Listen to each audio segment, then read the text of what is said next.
সকলকে স্বাগত আমার প্রিয় ছাত্র বন্ধুরা। আজ আলোচনা করব নবম শ্রেণীর ভৌতবিজ্ঞান বিষয়ের বেশ কয়েকটি গুরুত্বপূর্ণ সংক্ষিপ্ত প্রশ্নোত্তর, যার প্রত্যেকটি প্রশ্নের মান, কোনো প্রশ্নের মান 2, কোনো প্রশ্নের মান 3। শুরু করছি আজকের আলোচনার অংশ। আমি আশা করব আজকের আলোচনার অংশের ভিডিওটি আমার প্রিয় ছাত্র বন্ধুরা প্রত্যেকে সম্পূর্ণ দেখবে।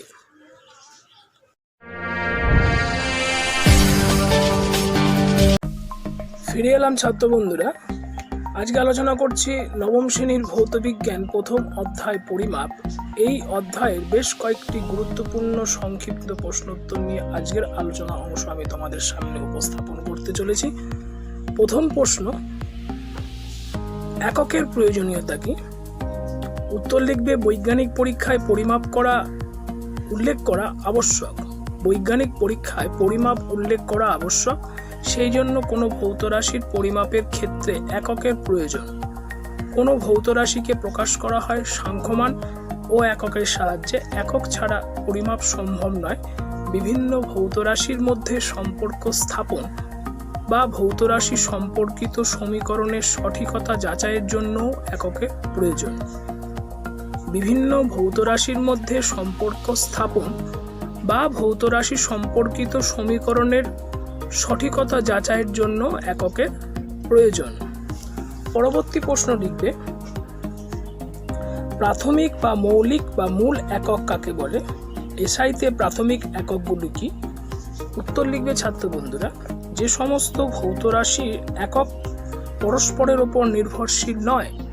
যে সমস্ত ভৌত রাশির একক পরস্পরের উপর নির্ভরশীল নয়, অর্থাৎ স্বাধীনভাবে গঠন করা হয়েছে এবং যাদের সাহায্যে অন্যান্য ভৌত রাশির একক গঠন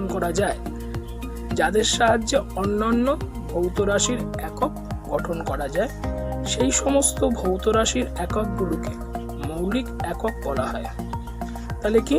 যে সমস্ত ভৌত রাশির একক পরস্পরের উপর নির্ভরশীল নয়, যে সমস্ত ভৌত রাশির একক পরস্পরের ওপর নির্ভরশীল নয়, অর্থাৎ স্বাধীনভাবে গঠন করা হয়েছে এবং যাদের সাহায্যে অন্যান্য ভৌত রাশির একক গঠন করা যায়, সেই সমস্ত ভৌত রাশির এককগুলিকে মৌলিক একক বলা হয়।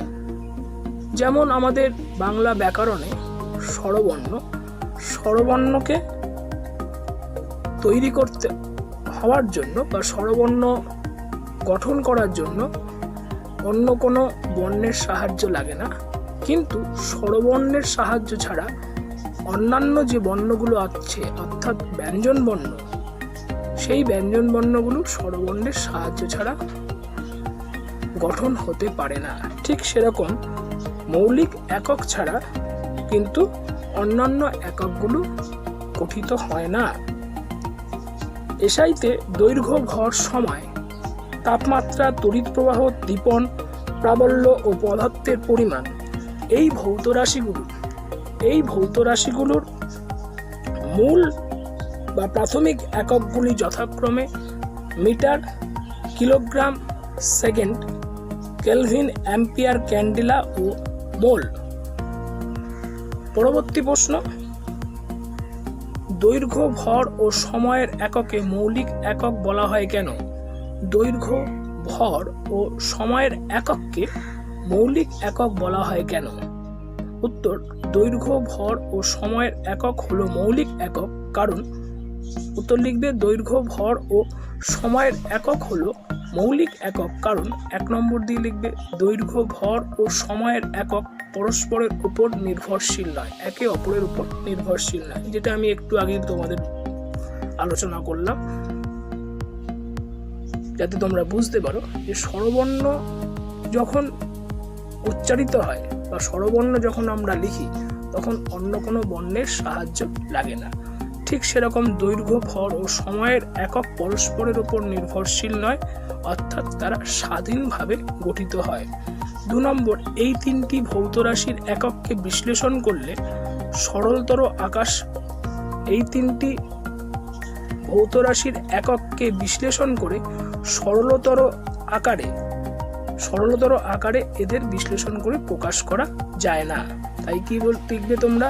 2 নম্বর পয়েন্ট, এই তিনটি ভৌত রাশির একককে বিশ্লেষণ করে সরলতর আকারে প্রকাশ করা যায় না। 3 নম্বর পয়েন্ট লিখবে, এই তিনটি ভৌত রাশির এককের সাহায্যে অন্যান্য ভৌত রাশির একক গঠন করা যায়। পরবর্তী প্রশ্ন, তৃতীয় প্রশ্ন, দুটি মৌলিক একক দ্বারা গঠিত একটি লব্ধ এককের উদাহরণ দাও। খুব ভালো প্রশ্ন, গুরুত্বপূর্ণ প্রশ্ন। দুটি মৌলিক একক দ্বারা গঠিত একটি লব্ধ এককের উদাহরণ দাও। তোমরা লিখবে ছাত্র বন্ধুরা উত্তর, দুটি মৌলিক একক দ্বারা গঠিত একটি লব্ধ একক হলো দ্রুতির একক। দ্রুতির একক সমান সমান উপরে লিখবে লবের অংশ, যেমন আমরা ভগ্নাংশের অঙ্ক করি ঠিক উপরের অংশ লিখবে অতিক্রান্ত দূরত্বের একক, নিচে হরের অংশ লিখবে একটা সরল রেখা টেনে সময়ের একক। তাহলে উপরে কি অতিক্রান্ত দূরত্বের একক, নিচে লিখবে একটি সরল রেখা টেনে সময়ের একক, সমান সমান দৈর্ঘ্যের একক, তার নিচে লিখবে সময়ের একক। উপরে লিখবে দৈর্ঘ্যের একক, মাঝখানে সরল রেখা টেনে নিচে লিখবে সময়ের একক। তাহলে দ্রুতির একক ইজিক্যাল টু অতিক্রান্ত দূরত্বের একক বাই সময়ের একক ইজিক্যাল টু দৈর্ঘ্যের একক বাই সময়ের একক।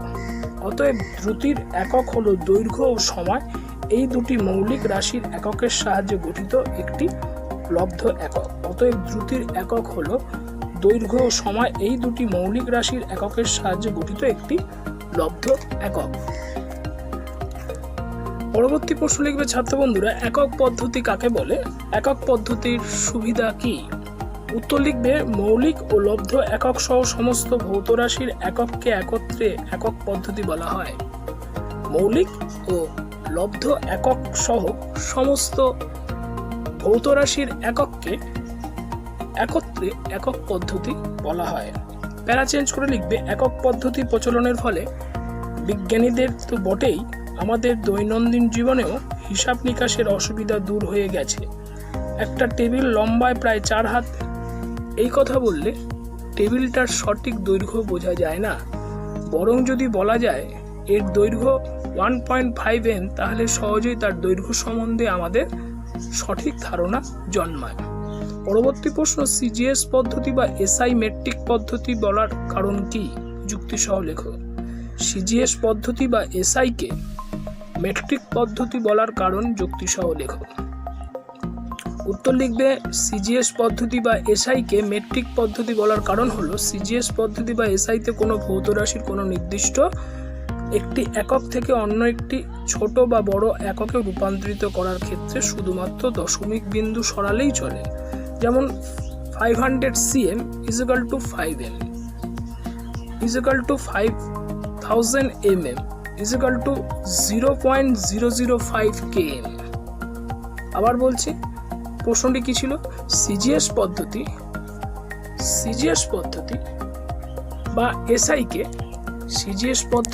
বা এসআই কে মেট্রিক পদ্ধতি বলার কারণ যুক্তি সহ লেখো। সিজিএস পদ্ধতি বা এসআই কে মেট্রিক পদ্ধতি বলার কারণ হলো সিজিএস পদ্ধতি বা এসআই তে কোনো ভৌত রাশির কোনো নির্দিষ্ট একটি একক থেকে অন্য একটি ছোট বা বড় এককে রূপান্তর করার ক্ষেত্রে শুধুমাত্র দশমিক বিন্দু সরালেই চলে। যেমন 500 cm 500 centimetre equal to 5 m 5 metre equal to 5000 mm 5000 millimetre equal to 0.005 km অর্থাৎ কিলোমিটার। এই রূপান্তরের জন্য কোনো গুণ বা ভাগের প্রয়োজন হয় না, এই জন্য সিজিএস পদ্ধতি বা এসআই কে মেট্রিক পদ্ধতি বলা হয়।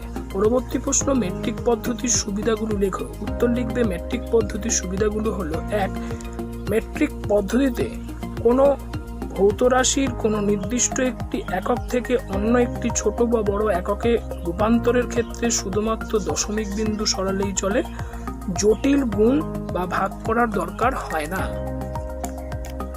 2 নম্বর লিখবে, কোনো ভৌত রাশির এককের সঙ্গে deci, centi, nano, kilo, mega ইত্যাদি উপসর্গগুলো যোগ করে ছোট বা বড় এককগুলি লেখা যায়। 3 নম্বর লিখবে, এই পদ্ধতিতে আয়তন ও ভরের একটি সুবিধাজনক সম্পর্ক আছে, যেমন 1 cm কিউব 1 cm এর মাথায় ঘাত লিখবে 3 অর্থাৎ কিউব।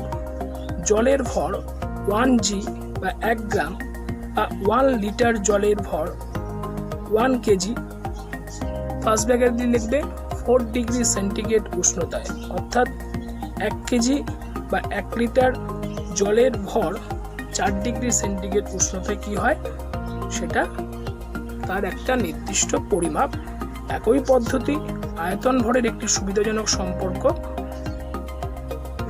বোঝাবার ক্ষেত্রে এই উদাহরণটি তোমাদের কাছে আমি উপস্থাপন করলাম।